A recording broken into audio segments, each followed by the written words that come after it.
My Sugar Daddy. Chapter 12, Memberi Kesempatan. Dengan raut wajah yang begitu gembira, Kristal berjalan sambil menggait lengan ayahnya. Senyum manis tampak menghiasi bibirnya, membuat para karyawan yang berpapasan dengannya menatap dengan penuh kagum. Oh ya, hampir saja lupa. Saat ini Kristal dan ayahnya sedang berada di perusahaan milik Paman Ardan. Mereka datang kemari bermaksud untuk memberikan ucapan selamat pada Jovan yang baru saja diresmikan sebagai pemimpin baru di perusahaan ini. Selamat sore Tuan dan Nona. Apakah ada yang bisa saya bantu? Tanya salah seorang resepsionis wanita dengan sangat ramah. Selamat sore kembali Nona, sahut Candy sambil tersenyum. Apa Tuan Ardan dan Jovan ada di ruangannya? Namaku Candy dan ini putriku, Kristal. Kami ingin bertemu dengan mereka. Oh, Tuan Candy. Tuan Ardan dan Tuan Jovan sudah menunggu kedatangan kalian di dalam ruangannya. Mari, saya akan antarkan kalian ke sana. Baiklah, terima kasih. Kristal segera merapihkan penampilannya begitu si resepsionis mengajak dia dan ayahnya menuju ruangan tempat Jovan berada. Bahagia, itu sudah pasti. Sejak pertemuan mereka semalam, pikiran Kristal selalu dibayangi oleh ketampanan pria itu. Bahkan pagi tadi Kristal dengan sengaja menyinggung tentang perjodohan yang telah dirancanakan oleh ayahnya bersama dengan ayahnya Jovan. Dia ingin bisa segera memilikinya. Senang sekali. Sebahagia itukah ingin bertemu dengan Jovan? Tanya Candy sambil mengelus rambut Kristal yang terus saja tersenyum sambil merapihkan penampilannya. Sejelas itukah? Sahut Kristal balik bertanya. Sangat. Bahkan orang buta pun bisa merasakan kalau kau sedang jatuh cinta pada seseorang. Ayah benar tidak? Kristal tersipu. Dia lalu menepuk pelan lengan sang ayah yang telah menggodanya secara terang-terangan. Hingga tak berapa lama kemudian sampailah mereka di depan ruangan tempat Jovan dan ayahnya berada. Silahkan masuk Tuan Candy, Nona Kristal. Terima kasih banyak, sahut Candy. Sama-sama Tuan. Kalau begitu saya permisi. Candy mengangguk. Dia lalu mengajak Kristal untuk segera masuk dan menemui teman lamanya. Selamat datang di ruangan baru pemimpin perusahaan ini, Ken, ucap Ardan ketika menyambut kedatangan Candy dan Kristal. Dan Kristal, hari ini kau cantik sekali, sayang. Ah, Paman bisa saja, sahut Kristal sambil melirik ke arah Jovan. Paman juga terlihat sangat tampan dengan jas itu. Bibi Sylvie benar-benar sangat beruntung mempunyai seorang suami setampan Paman Ardan. Sungguh. Ardan tertawa mendengar pujian yang dilontarkan oleh Kristal. Setelah itu dia dan Candy saling memeluk. Lalu mereka bertiga duduk bersama sambil menunggu Jovan yang sedang sibuk dengan pekerjaannya. Paman, Kristal, kalian duduklah dulu bersama ayah. Aku masih harus memeriksa beberapa berkas yang akan dipakai untuk meeting besok. Ucap Jovan sedikit tak enak hati pada tamu ayahnya. Sekalian karena dia ingin menghindari Kristal, gadis yang ingin dijodohkan dengannya. Oke, santai saja Jo. Paman bisa mengerti, sahut Candy maklum. Dia lalu sedikit mencondongkan tubuhnya ke arah Ardan, bermaksud menanyakan sesuatu yang penting kepadanya. Ar, apa kau berniat mengerjai anakmu sendiri? Jovan baru saja diumumkan sebagai pemimpin perusahaan. Masa iya kau langsung membuatnya jadi sesibuk ini? Biar sajalah. Hitung-hitung untuk meringankan beban di pundakku, Ken. Kau tahu sendiri kan betapa sibuknya aku selama ini? Jadi sesekali bolehlah aku duduk santai dan membiarkan Jovan yang mengurus semuanya. Ya kan? Jawab Ardan dengan santainya. Ya, tidak salah juga sih kalau kau beralasan seperti itu. Aku hanya kasihan saja padanya. Santai. Jovan itu sangat cerdas.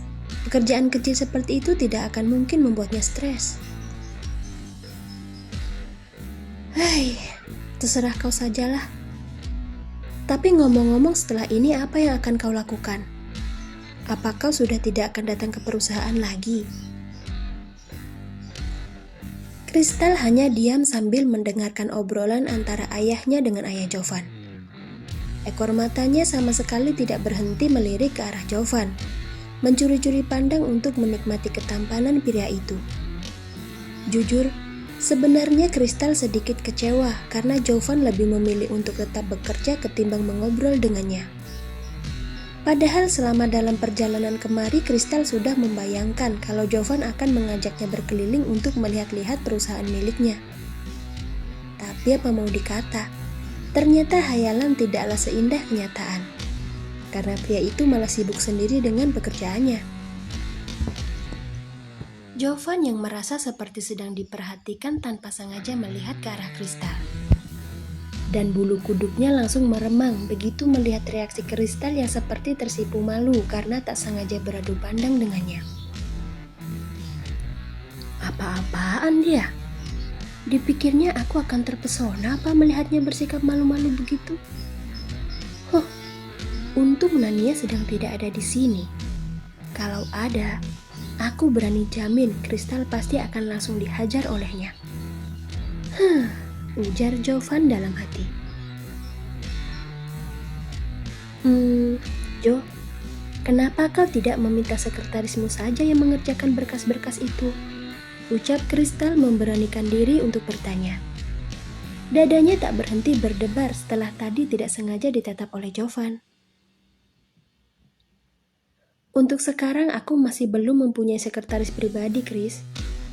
Mungkin besok aku baru akan membuka lowongan pekerjaan untuk bagian ini. Sahut Jovan berusaha menjawab dengan nada biasa. Padahal sebenarnya Jovan benar-benar sangat malas bicara dengan Kristal. Dia takut bibirnya akan gatal-gatal. Oh, begitu ya. Jovan mengangguk. Dia lalu kembali fokus pada pekerjaannya, mengabaikan Kristal yang masih menatapnya dengan tatapan mendamba. Jo, bagaimana kalau Kristal saja yang menjadi sekretaris pribadimu? Kebetulan dia juga mengambil jurusan bisnis di kampusnya. Ucap Candy membuka pintu agar putrinya bisa berdekatan dengan anak temannya. Tapi Kristal kan masih seorang mahasiswi, Paman. Bagaimana caranya dia membagi waktu untuk bekerja dan kuliah? Sahut Jovan jengah. Dia sudah bisa menebak kalau hal ini pasti akan terjadi. Masalah itu bisa Paman atur, Jo. Kau tenang saja. Asalkan kau bersedia menjadikan Kristal sebagai sekretarismu, apapun pasti akan Paman lakukan untuk kalian. Jovan menghela nafas. Dia mengatupkan kedua tangannya ke atas meja sambil menatap bergantian ke arah Kristal dan ayahnya. Bagaimana ini, Ayah? Apa tidak apa-apa kalau aku membiarkan Kristal bekerja sebagai sekretarisku? Tanya Jovan sembari menatap sang ayah penuh maksud. Ditanya seperti itu oleh Jovan membuat Ardan jadi dilema. Di satu sisi dia sangat setuju kalau Kristal bisa berada dekat di sisi putranya. Akan tetapi di sisi lain Ardan tak bisa lupa ketegasan Jovan dalam menolak perjodohannya dengan Kristal. Dia bingung. Kenapa diam saja? Jovan sedang menunggu jawabanmu. Ucap Candy heran melihat sikap Ardan yang seperti orang kebingungan. Bagaimana ya? Aku takut ini akan mengganggu fokusnya Kristal dalam belajar, Ken. Kau tahu sendiri kan kalau pekerjaan seorang sekretaris itu hampir sama beratnya dengan pekerjaan yang Jovan tanggung.